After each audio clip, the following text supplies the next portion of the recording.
time now, and we say hello to Kate Moody.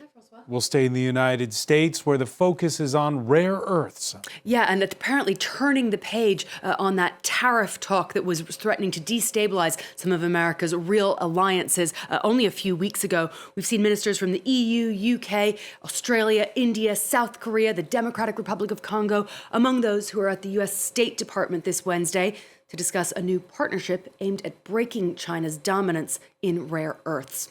The U.S. said it had already reached agreement with Mexico and separately with the EU and Japan on strengthening the security of their mineral supply chains.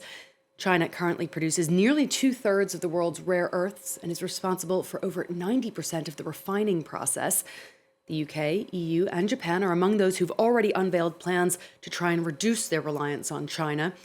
There are 34 critical raw minerals. About half of them are deemed strategic.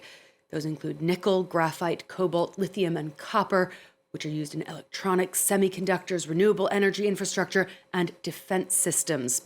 The U.S. Vice President J.D. Vance said this proposed bloc could benefit from a preferential trade zone with price guarantees to reduce volatility. Regardless of how much material flows into the global market, prices within the preferential trade zone will remain consistent.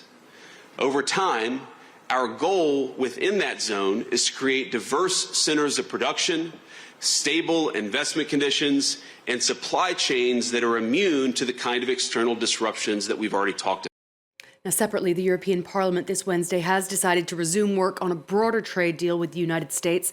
An earlier vote on that agreement was suspended just 2 weeks ago when Donald Trump was threatening new tariffs on EU countries that opposed his aim to take over Greenland. An EU committee vote is now expected on February 24th, with approval by the full Parliament and member states to follow.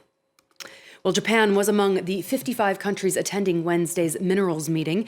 Its foreign affairs minister saying Tokyo was in favor of the new trade bloc.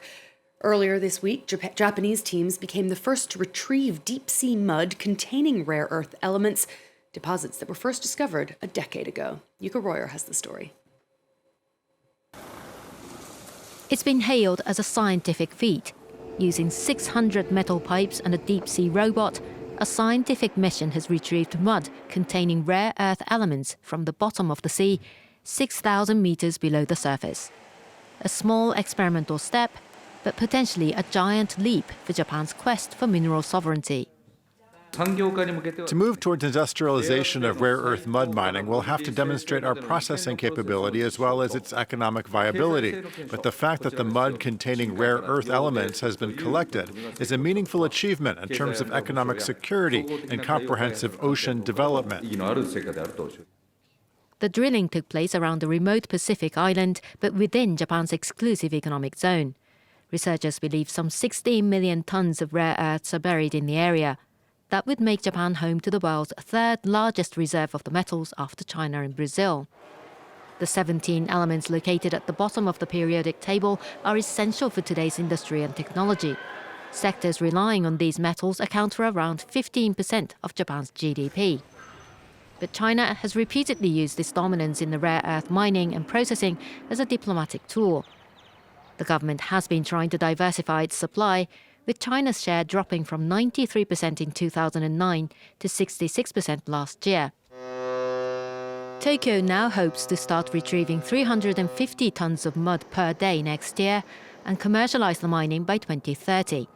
An ambitious target, as extracting the minerals and processing them to make industrial magnets is known to be costly, both economically and environmentally. Francois, that's all for now. All right, many thanks for that. Kate Moody will be back with the closing word on the markets.